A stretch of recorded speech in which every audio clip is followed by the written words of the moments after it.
Hi, friends. I'm your host, Dr. Elizabeth Ssemanda, the intuitive psychiatrist, and you're listening to Stepping into Soul Power. Friends, there's war and we are going through it. The loss, the grief. There are moments right now where we're being brought to our knees and wondering, how are we going to get through this? What do we do?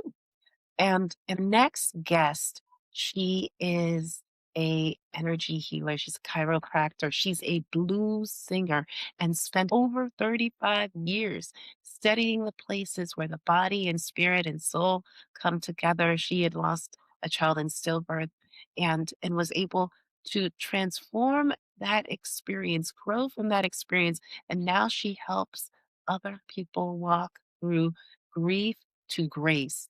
Dr. Tanya English. Welcome to the show. Thank you so much. It's wonderful to be here with you.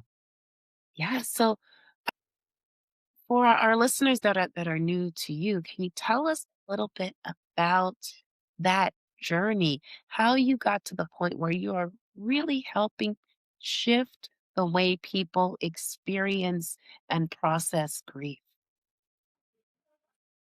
Like you said, back, and this is in 1994, I was finishing up chiropractic college, which is after I did an undergraduate degree, after I went to massage school, after I'd been in practice for a while. I said, well, I just want to do chiropractic as well.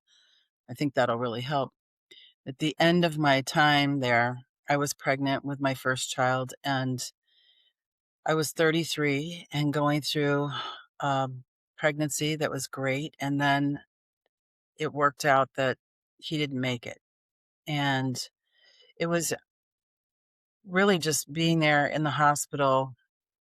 And a voice came to me and said, do you really believe that everything happens to the highest good? Or do you just say that? And I thought, okay, so this is where the choice comes in. I can choose to believe that, or I can choose to not believe that. And I went down that road for about 10 minutes and I thought, that's no good. I'm not going in that direction. Mhm. And I said, no, I'm going to believe that everything happens to the highest good. So show me the good. Show me what's good about this. Show me where there's something in here that is adding to me, that's supporting me. And to my left was my husband, who was helping me breathe because they had over medicated me and I would exhale and not inhale. So he'd say, Wow. take a breath, baby. And I would breathe. And my sister-in-law, I call her, she was my sister-in-law. She was a nurse and she helped me push. And it was a really uh, intense experience. And to hold him and name him, and we dedicated him to God. And just to be in that whole experience and not wanting to let go of him, but knowing that he was going to have to leave me was very difficult, obviously. I mean, nobody wants their baby taken away from them. Yeah. And I had to really think about how I was going to approach this in my life. I was a healer. I was doing healing. I was helping people heal. So when I say I'm a healer, I don't mean that I'm doing the healing for people. I mean, I'm like the healer GPS. I tell Mhm. you which direction to go, where this can happen, and, turn right, turn left, do this, and help people get to their own healing, because I can't do the healing for anybody. We have to do our own healing. Oh, I And like that. so that's why I say I'm a healer. I'm not doing the healing. I'm the healer GPS. And and w- in that situation, my confidence went completely down, because here I was trying to have a baby, a natural thing, and it didn't happen. I'm also working with other people to help me have a great pregnancy, and that was great. But then when push came to shove, literally, that didn't happen. And there were people around us that were blaming others for this happening. And we decided we were not going to blame anybody, because life and death happens. And we had to explain this to my husband's two little daughters who were waiting for their baby brother to come. So That's how do the you explain this to a 5 and a 6-year-old? What do you say? and that's a great question. What I mean, What do you say? Well, what we said was, "Everybody dies. We're all gonna do it, and it's okay." And if it wasn't okay, there would be people who didn't do it. Yeah. They also knew about Jesus, so they understood death isn't the end, there's Mhm. more. To a whatever degree that age can do that, but we said some people die when they're sick, some people die when they're old, some people die in an accident, some people die because they're just done, and he fulfilled his mission very quickly. Mm. And so our son, Edward Oliver, fulfilled his mission in 9 months, 9 months and 10 days. And so that's the way we looked at it. He came to bring us together, and the Oh, situation that we were in melded us. So we can't break apart. In fact, I gave my husband this as a gift one year, and I have a couple things attached to it. But this is a tag. It's called a tag, and it's yeah. two pieces of copper that are melted together, and it's stronger than either one of them would have been separately. Wow, So it's us. We'll see wow. from the heart. That's so beautiful because people have different experiences when, especially when a child dies, and your family came together, but there are people who like they separate after Mhm. after Yeah, that, they do. and And the and so first thing that I saw when we were looking at the ultrasound, because we were trying to have the baby at home, we went to the hospital, and the they put us on ultrasound right away, and we could see that his heart wasn't moving. We jeez, both could see that. We knew right away. And I looked at my husband and I said, "Are we okay?" And he said, "Yes, we're okay." And he knew what I meant when I said that. Like, this isn't gonna separate us. We're yes, together. And yeah. he said, "Yes, we're okay." And then I could go through with what I had to go through to be able to bring the baby out into the world. Just being able to have that knowledge that we were really okay, that nothing was gonna separate us. We were having our own separate experiences of it, Mhm. but we were coming together all the time, and it was, like, beyond words. So, at one point, after we'd come home, I was taking a shower, and I could feel myself starting to faint, and he walked into the bathroom and caught me. Oh, wow. I didn't call out or anything, he just could feel. So, we're very connected. Sounds like it. Yeah. Yeah, It we were like love at first sight pretty much. oh, wow, so this was meant to be. This Yeah, it really was, and, because of Edward Oliver, who we called Eddie-O for short, Eddie-O, um, we we really felt like this is a really good opportunity that's being placed before us. Nobody wants to join this club, but yeah.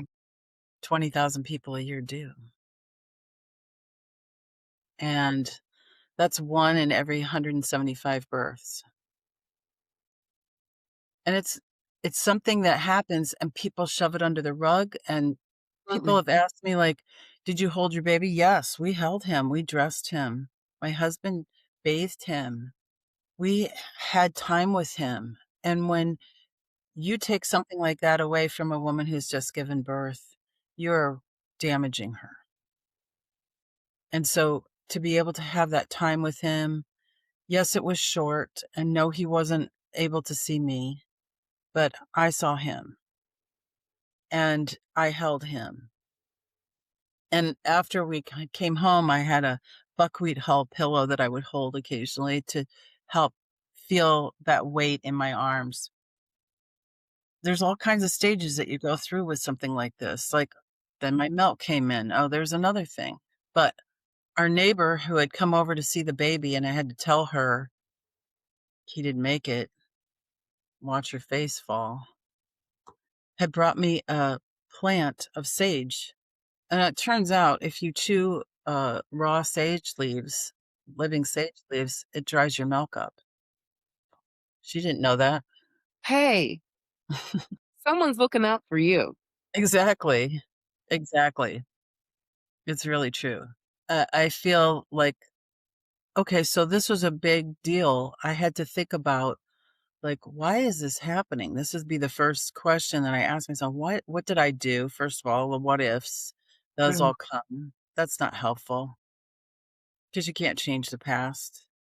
You have to deal with the present and the future. The past is already done. So what ifs don't really help. And you have to, well, for me, I had to decide, is this going to bring me down or am I going to persevere? And I decided persevering was the best course of action. And I asked God, put me wherever I need to be for healing. I don't care where it is. And we ended up that summer at the Mississippi Valley Blues Fest. And I went into the tent stage to see the Blind Boys of Alabama sing because I'd always wanted to see them.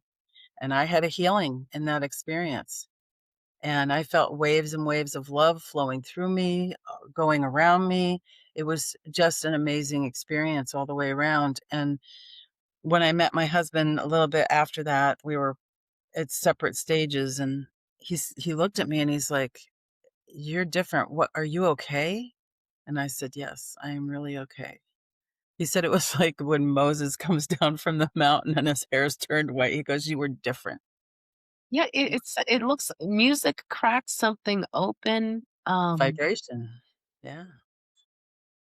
for some, for people listening who haven't really explored music or sound as a healing portal, what would you invite them to try? Like, what's a good first step? Well, I just think, most people want to listen to some sad songs when they go through a breakup. That's why, because it's helping them heal. It's helping them experience their feelings in a really safe way, in a really beautiful way. So the the way that you can start is listen to your favorite music or turn on the radio if you still do that or go to YouTube, whatever. And pick something that has words in it that you respond to. There was a really great song by Judy Gold called From a Distance that was popular when I was going through this. And when I hear that song, it puts me right back there. And because that sense memory is so connected. It's like smell, smell is a very good catalyst for a memory that you have. So when I smell toast and coffee together, I'm at my grandmother's house. Mm, It's, you have that. It's the same thing with music. And it doesn't matter what music it is as long as it's positive, as long as it's growing on you. There's some music that's not going to be that helpful. It's going to agitate you more. yeah. But I started singing blues later, like about 25 years later, I started singing and started my band and ended up playing at the Mississippi Valley Blues Fest myself in the tent stage, Wow. So it came delivering full circle. big full circle there. And I'm also friends with a couple of the guys in the Blind Boys who were there at that performance in 1994, Chuck and Ricky. And Ricky's still singing and Chuck's the road manager. And they were like, "Yeah, we were there. We remember that." They don't remember me. They remember that performance. Mm, And so I kind of think of them as my godfathers because they helped me heal so much. wow. So Wow. when you open your mind to, like, being able to do healing yourself and ask for what you want, which is very important, ask for healing. And when it's offered to you, take it. And when you're going through that, it's so important for you to just go for it. Just say yes. What do you think keeps people, because you made a really good point. People can give stuff to you, people can offer. Um, what keeps people from saying yes? I think a lot of times people think they're supposed to be strong and that strength means you do it all by yourself, but it takes a village to not only raise a child, but it takes a village to be a village. You have to rely on others. It takes a village to be a village. Yeah, you have Uh-huh. to But you I have like it. I you like have to it. let people in. You have to be able to do that. people are going to say things that are terribly inappropriate, and you have to just let it go because they don't know what to say. Most people don't know what to say. I had a friend who, when we had the memorial for our son, she brought a balloon that said, "It's a boy." And I've saved that balloon. I have it still. And what happened when I saw that was like somebody recognized that we had a baby, that we Yes. actually had him. He was there. Instead of just mourning his death and wondering how are they going to get through this, it was like a celebration of who he was to us. And we had everybody go outside and blow bubbles afterwards and think about where that bubble could go. And instead of having a lot of sadness around it, it was a more uplifting experience for people, in my opinion, I guess. But it's what it's done for me is help me understand that the greatest tragedy that you have is also an endless well of blessings.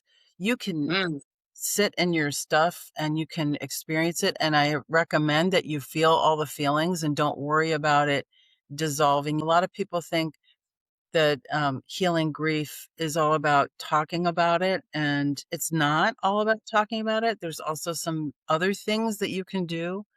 yes. Energetically, it's really important to do those things. So can you talk about that? Like what energetically, what are you supposed to be doing? Well, it's different for everybody, but there's some tools that I teach people to help them get through those times when they're feeling overwhelmed with grief, because you can be in the grocery store and it just hits you. Um, and so what I teach is 4 count breathing. I've been teaching that for 30 something years. And it's just breathing in for 4 counts, holding it for 4 counts, exhaling through your nose for 4 counts, and breathing out and holding it out for 4 counts. So it's in, hold, out, hold, to get Wow. your nervous system to calm down, because we need to balance the nervous system all the time. We need to regulate, and that helps us to move through things and not ignore them. So you're not avoiding the feeling, you're just helping yourself move through it. So that's one thing that you can do. I also teach emotional freedom technique to my clients and patients that Yes. ask for it, that want it, that need it. And so we do different things with tapping. So that emotional freedom technique is the tapping technique. And what you're doing there is you're regulating your nervous system, you're regulating your energy flow, because every place where you tap is an acupuncture point. And so Yes. you're tapping on all the main acupuncture points that there are. And as you do that, it brings your system down to neutral so that you're not having these intense highs and lows. And that's really, really helpful. I also teach people how to just pray for themselves, because a lot of times people don't pray for themselves. And so we, they pray for everybody else, but not for me. And listen, you gotta put yourself first at some point. And why wouldn't you do it when you're going through something like that? You are the one that's experiencing it. If you wanna get more out of it, because I believe grief is a doorway to deeper healing. Mm, It doesn't happen so that you'll ignore it. That's where the problems come in. It happens so you have an opportunity here to walk through that door and receive all the healing and all the joy that's actually in there. So that's why I always say, count it all joy. How are you yes. gonna count it all joy if you're thinking about what a victim you are? You can't think like that. I mean, people do. Yeah, of course, because you're having this terrible thing happen. It's awful, but you can't stay there. I went to a support group. My husband and I went to the support group at the hospital. One time, we saw people who had been going to that group for 7 years. They Wow. had not moved on. There were people in that group that were throwing themselves on their baby's grave with their toddler next to them. Uh-oh. It's not healthy to do that. You have to move on. Time is gonna go on, and time doesn't heal all wounds. It will scab them over, but unless you take action, you can't heal it. I see. So making the decision to take the opportunity to walk through it rather than Absolutely. avoid it. I'll say this, we walk through the valley of the shadow of death, we don't pitch a tent and live there. Ah! Okay. My Oh, father-in-law was a pastor, so that was one of his sermons. Yeah, you know, I wonder, in your opinion, if grief could speak, if it could look a person in the eye and tell them what they need, what they truly needed from that person, what do you think it would say? I love you, always. I love you. Because grief is the imprint of where love has been. Oh, That's a that, writer downer. oh, I love it. I mean, yeah, It yeah. it really is. It doesn't matter if it's the death of a baby or your best friend moved away when you were 5. It's still grief, it still hurts, and it still means that there was love there. So Ugh, when we concentrate our attention on the love, it's also a focus situation. Where are you gonna focus your attention? Are you gonna focus it on the loss? Or are you gonna focus it on the love that was there? yeah, You get to choose. You have free will. What are you gonna choose? And you have to choose it maybe every other minute when you're fresh in grief. And that's okay. you know, It's I, okay. I I wonder because I think sometimes you're not in the midst of it. Sometimes it's someone that you care about Right. deeply who is grieving. What acts have you recommended that might be helpful for people who are watching others go through grief? Well, let them talk. Don't tell them that they're not ready to talk. Don't shut them down. Encourage them to talk about their loved one. Encourage them to talk about what they miss. Encourage them to talk about the love parts of it. If they're stuck on how it's so unfair, tell them this is not a hamburger. Unfair is paying $12 for a hamburger. This is not fair or not fair, right? It's not fair or not fair. It's life and death. Yes. Big difference. So we need to treat it as if it's a sacred thing because it is when someone passes. We know that there is a change in the energy in a room when a person dies. Yeah. We know that. That's scientifically proven. It doesn't mean they disappear forever. It means that the vessel that held them, the body, is done. And that's okay. But we have to remember what the spirit of that person is. And if you're not religious, that's okay. You don't have to have religion, but you have to base it on something. There are a lot of people who are atheists too. They don't Mm. believe in God or they don't believe in a higher power or any of that. They still get through it somehow. I don't know, but they still get through it. It's because we all have grace and we can tap into it at any time. That healing experience I've had it again and in other places. And it's just that recognition and that alignment with the fact that love is always there for us. Mm. And all we have to do is put ourselves in the way of it and line up with it, and then you'll feel it. It's happened to me in other different places, and it doesn't have to be like some fabulous place like Sedona. It happened to me in Sedona as well. Doesn't have to be there. It could happen on your back porch. It happened to me there. It happened to me at the ocean. It happened to me lots of different times, and it usually has something to do with nature. Because those blind boys, they're a natural amazement, a natural miracle. Those guys.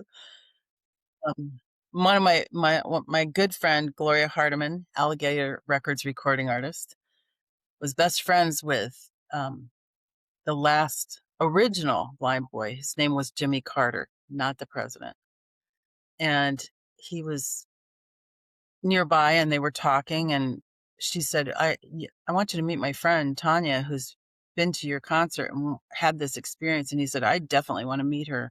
So I ended up having dinner with them before a show when they were nearby. And it was just an amazing experience to be around them, and I've met them many times after that, and just to see the amount of love that they have for each other and for what they're doing is really beautiful. And that's what blues does, man, too. That's good. They sing mostly gospel, but they do have some blues tunes in there. I can't sing gospel because I cry when I sing a hymn. I cannot sing Really? and cry at the same time. Oh, It's very difficult, but blues I can sing. I do sing a couple of really sad tunes, but it's it's cathartic to be able to do that. It's oh, healing. So I encourage people to let their voice out. Even if you think you sing badly, you can still sing. I like that. I like that. Even if you think you sing badly, you can still sing. Absolutely, you can. Maybe you can't carry a tune in a bucket, but you can string words together and Oh, kinda sing it a little bit. And okay. also, think about what you're doing with the opening your throat chakra, which is speaking truth to power. I love it. And, I'll just add something. And when you sing, when you hum, when I it actually activates the parasympathetic nervous system. It does. It does. So, it's, Which, if you don't know, parasympathetic nervous system is rest, digest, and heal. The opposite is the sympathetic, which is fight or flight or freeze. So that humming. Mm. oh, oh, ho, hum. Are we getting a sample? Can we get can we Yeah, get I'll sing you a little bit. okay. Worried blues, worried blues, give me your right hand. Worried blues, worried blues, give me your right hand.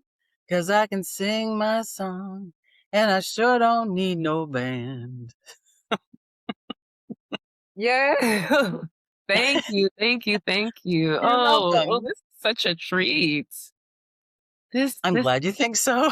oh, yeah, yeah, oh, So I had another son, by the way, just so you know. I did have another son. He's about 30.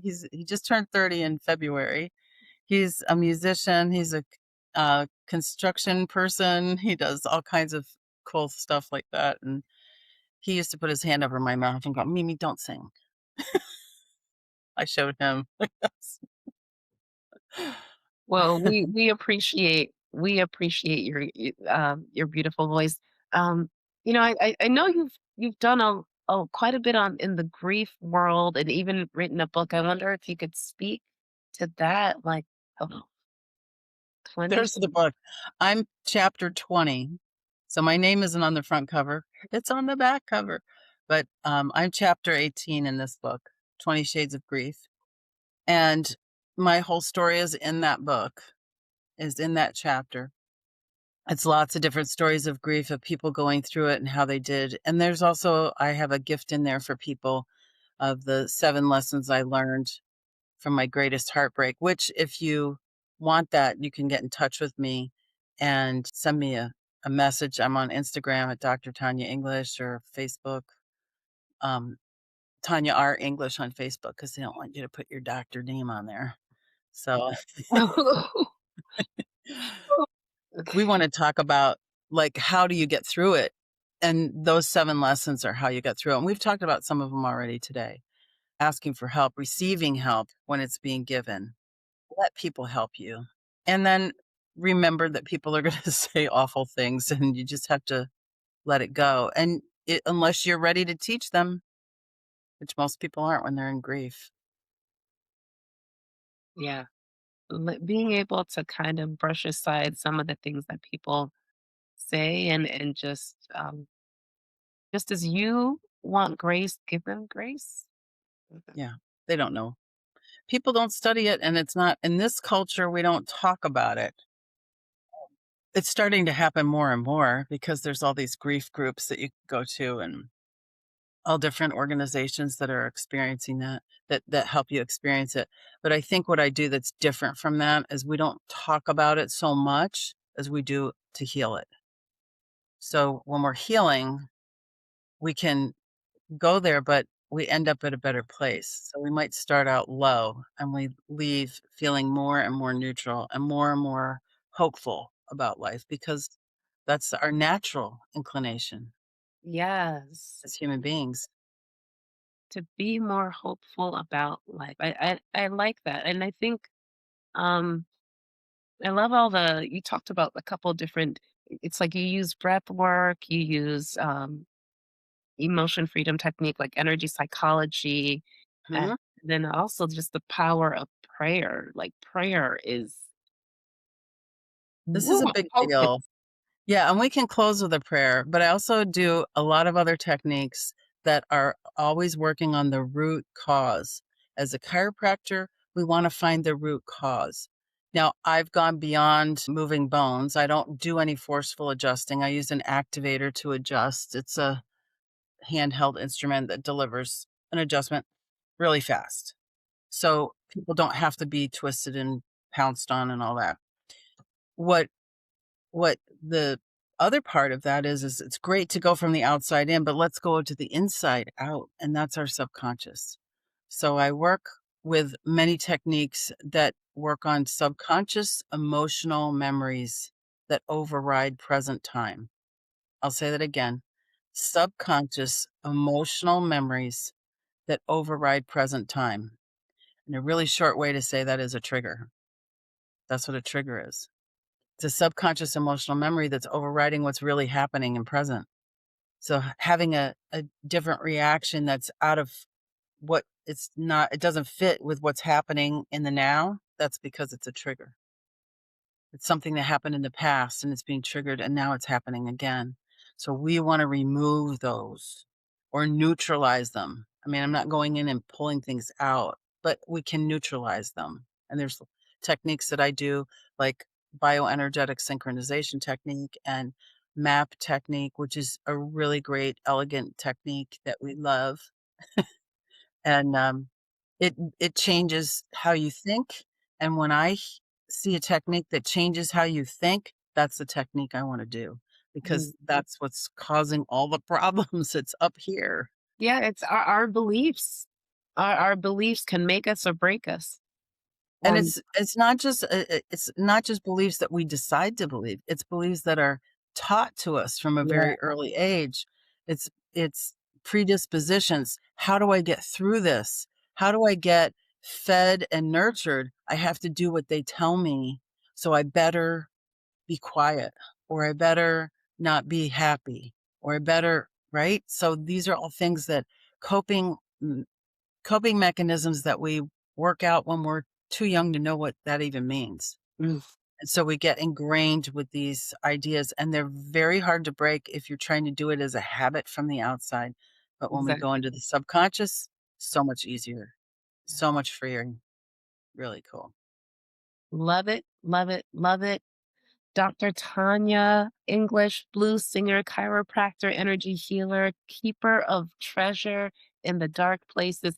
Where can our community find you and continue this journey with you? I'm all over the place. So I'm on YouTube, Dr. Tanya English. I'm on Instagram as Dr. Tanya English and also Healing with the Blues. My website is quantumhealinginternational.com, quantumhealinginternational.com. Also, I have a website, healingwiththeblues.com. That's where our band is on that. And there's a little bit of the story there of what we went through.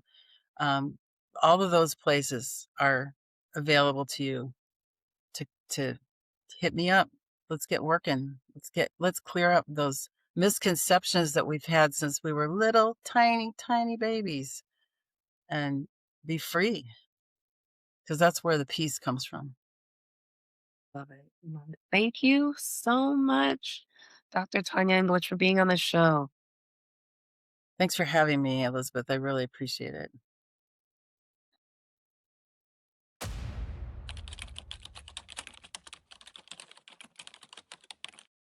If you haven't heard it yet today, I appreciate you. The soul in me honors the soul in you. If you'd like to see more episodes like this, please subscribe or click here. And friends, if this spoke to you, leave a comment below. We would love to hear from you.